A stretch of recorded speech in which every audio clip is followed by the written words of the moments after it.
चलिए students, question number 4 को देखते हैं। Let's read the statement of question number 4। A B C D is a trapezium. A B C D, this is a trapezium given to you. What is trapezium? Trapezium वो होती है जिसकी दो sides parallel होती हैं। Here is A B is parallel to C D, in which AB is already parallel to CD given to you, and this is the diagonal BD. Also, E is the midpoint of AD. E is the midpoint of AD. A line is drawn through E parallel to AB. E से एक parallel line draw की गई है जो AB के parallel है, और ये कहाँ इंटरसेक्ट कर रही है? BC at F. This is intersect BC पे F पॉइंट पर इंटरसेक्ट कर रही है। Show that F is mid point of BC। F जो है BC का मिड पॉइंट होना चाहिए। बड़ा इजी क्वेश्चन है, ये ऑलरेडी मिड पॉइंट दिया हुआ है, ये दोनों लाइंस पैरेलल हैं, F आपको मिड पॉइंट शो करना है। तो चलिए सबसे पहले आपको क्या लिखना है? See given his here, given है आपको a trapezium ABCD, A B parallel D C के, E mid point A D का, और E F is parallel to A B. तीनों पॉइंट एज इट इज़ लिख दीजिए। आपने प्रूफ क्या करना है? You have to prove F is mid point of B C. ये जो एफ है बी सी का मिड पॉइंट होना चाहिए, ठीक है। तो चलिए इसका प्रूफ देखते हैं। सी the proof of this one. So C the proof. देखिए ये जो लाइन है, इस पूरी लाइन को मैंने एल एक नाम दे दिया, ठीक है। सबसे पहले मैं बात करूँगा इन ट्रायंगल ए बी डी की। ए बी डी, देखिए ए बी और डी में देखिए E is already mid point. ई जो है ए डी का ऑलरेडी मिड पॉइंट है, और ये दोनों लाइंस पैरेलल हैं। अगर ये दोनों लाइंस पैरेलल हो जाएंगी तो G is also a mid point of D B. सबसे पहले हमें ये प्रूव करना होगा G is mid point of D B. तो कैसे? एल जो है सबसे पहले, ये जो पूरी लाइन है ये ए बी के पैरेलल है, this is given to you. ये जो लाइन है, ठीक है, ये पूरी लाइन ए बी के पैरेलल है, और ये लाइन जी पे इंटरसेक्ट कर रही है डी बी पे, और एफ पे इंटरसेक्ट कर रही है बी सी पे, तो बी डी पे जी पे, ठीक है। Now in triangle A B D, अगर मैं ए बी डी की बात करूँ, वही ई जो है ऑलरेडी मिड पॉइंट है ए डी का, this is already mid point of A B, और ये जो लाइन पैरेलल है, तो G आपका मिड पॉइंट बन जाएगा DB का। G is mid point of DB। तो यहाँ तक हमारा इस पॉइंट को हमने मिड पॉइंट प्रूव कर दिया।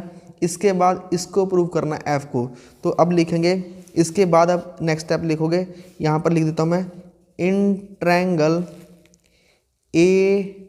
This is D, here is DCB, this is DCB। अब DC की बात करेंगे, ठीक है, triangle D C and B. अब देखिए ये जो लाइन है एल, ये ए बी के तो पैरेलल है, ठीक है। ये लाइन जो एल है ए बी के पैरेलल है, और ए बी आपका सी डी के पैरेलल था, ये आपको गिवन था। ए बी जो है सी डी के पैरेलल है, ठीक है। ये लाइन दोबारा से, ये वाली लाइन ए बी के पैरेलल गिवन है, ठीक है। सी डी ए बी के पैरेलल है, तो ये दोनों भी आपस में क्या हो जाएंगी? पैरेलल हो जाएंगी ना। So you can write L is parallel to C D. ये वाली जो लाइन है एल की जगह आप लिख सकते हो G F is parallel to C D. अगर जी एफ आपका सी डी के पैरेलल है तो आपका एफ मिड पॉइंट बन गया। F is mid point of B C. क्यों मिड पॉइंट बन गया? देखिए ये दोनों लाइन्स पैरेलल हैं, ये मिड पॉइंट हम ऑलरेडी प्रूव कर चुके हैं, तो एफ भी आपका मिड पॉइंट हो जाएगा। इसका रीज़न लिख सकते हो क्योंकि जी ऑलरेडी मिड पॉइंट है, G is mid point of B D, ठीक है। दोबारा से देखिए ये मिड पॉइंट हमने प्रूव कर दिया था इस ट्रायंगल का, और जब ये दोनों लाइंस पैरेलल प्रूव हो चुकी हैं तो ये वाला भी अपने आप मिड पॉइंट बन जाएगा। So this is the proof of question number 4। Students, class 9th chapter quadrilateral exercise 8.2 का क्वेश्चन नंबर 5 हम करने जा रहे हैं। तो here is the statement, in parallelogram A B C D, ये आपको पैरेललोग्राम दे रखी है। E is the mid point of A B, E जो है आपका ए बी का मिड पॉइंट है, and F is the mid point of C D, F आपका सी डी का मिड पॉइंट है। देखिए मिड पॉइंट होने का क्या मतलब होगा, ए ई जो है ई बी के इक्वल आ जाएगा। सिमिलरली एफ सी जो है सी डी के इक्वल आ जाएगा।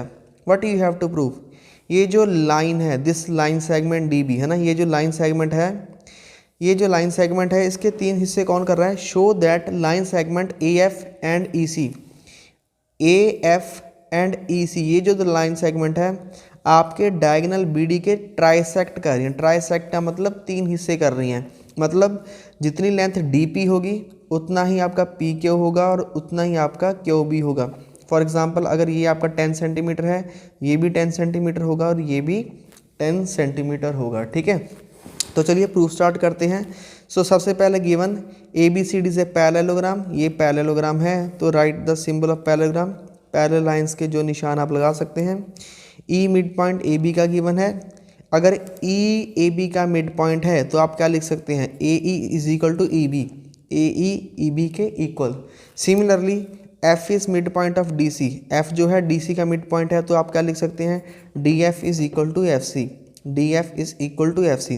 क्या प्रूव करना है हमें प्रूव करना है D P is equal to P Q is equal to Q B. तो let's see the proof of this one.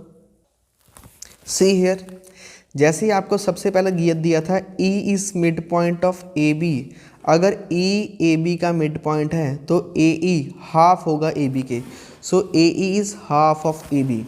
Similarly F जो है मिड पॉइंट था डी सी का, F mid point D C का है तो हम क्या लिख सकते हैं, हम लिख सकते हैं C F is half of D C, C F is half of D C.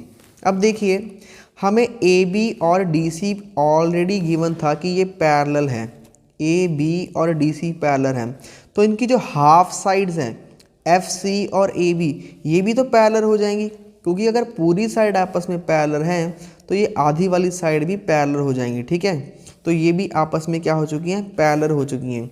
So therefore क्योंकि एफ मिड पॉइंट था और ई बी मिड पॉइंट था, ठीक है, तो हम प्रूफ कर चुके हैं कि एफ सी और ए ई जो हैं आपस में इक्वल और पैरेलल आ चुके हैं। ठीक है, अब इस कोऑर्डिनेटर को देखिए ए ई एफ सी, इस कोऑर्डिनेटर को अगर किसी भी कोऑर्डिनेटर की दो साइड्स जैसे ए ई और एफ सी यहाँ पर है आपस में इक्वल भी हैं और पैरेलल भी हैं। ठीक है, अगर दो साइड आपस में इक्वल एंड पैरेलल होती हैं तो वो कोऑर्डिनेटर पैरेललोग्राम बन जाती है।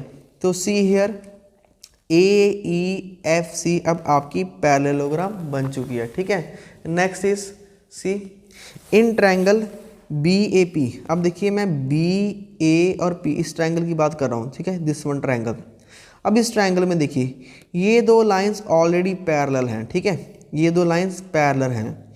ई मिड पॉइंट है आपका ए बी का, अगर ई मिड पॉइंट है और ये लाइन पैरेलल है तो क्यू मिड पॉइंट बन जाएगा आपका पी बी का। ठीक है, so right here E is mid point of A B, this is given to you, जो आपका पॉइंट है E is mid point of A B, अगर ई इसका मिड पॉइंट है। Also E Q is parallel to, E Q जो है parallel है A P के, ये भी आपको गिवन है। विच इम्प्लाइज देयरफॉर मतलब क्या हो जाएगा आपका, हो जाएगा क्यू जो है मिड पॉइंट बन जाएगा पी बी का, so Q is mid point of P B. ठीक है, ये मिड पॉइंट थ्योरम का कन्वर्स है, आपने ये थ्योरम पढ़ी हुई है। अगर दो लाइन आपस में पैरेलल हो और एक पॉइंट मिड पॉइंट दिया हुआ तो दूसरा अपने आप मिड पॉइंट बन जाता है। सो वी कैन राइट, अगर क्यू मिड पॉइंट है पी बी का तो हम लिख सकते हैं P Q is equal to Q B, so we can write P Q is equal to Q B. ठीक है, अब देखिए next in triangle D Q C, यही ट्रायंगल दोबारा पिक करते हैं डी क्यू सी। अब ऊपर वाला हिस्सा, नीचे वाला हिस्सा हम ऑलरेडी कर चुके हैं ना, डी क्यू सी, ऊपर वाला देखिए। अब देखिए एफ जो है इसका मिड पॉइंट ऑलरेडी गिवन है। ठीक है, डी सी का। अब ये लाइन पैरेलल है। ठीक है, अगर ये दोनों लाइंस पैरेलल हैं तो फिर P क्या होगा, P मिड पॉइंट बन जाएगा डी क्यू का। तो बस इसी को लिखना है आपको, तो just write in triangle D Q C F is mid point of D C, this is given to you, and this one F P and Q C ये आपका इसके पैरेलल हैं। अगर ये पैरेलल हैं विच इम्प्लाइज क्या हो जाएगा, P आपका मिड पॉइंट बन जाएगा डी क्यू का, P is mid point of D Q. तो मिड पॉइंट बन चुका है, इसका मतलब डी पी और पी क्यू आपस में इक्वल आ चुके हैं। ठीक है, so D P is equal to P Q. So इन दोनों इक्वेशन से देखिए जो आपका पी क्यू है, पी क्यू आपका क्यू बी के equal, P Q Q B के इक्वल, यहाँ पे जो पी क्यू है डी पी के इक्वल, इसका मतलब ये तीनों लेंथ आपस में इक्वल आ गई, यही हमें प्रूव करना था। तो this is the proof of question number 5।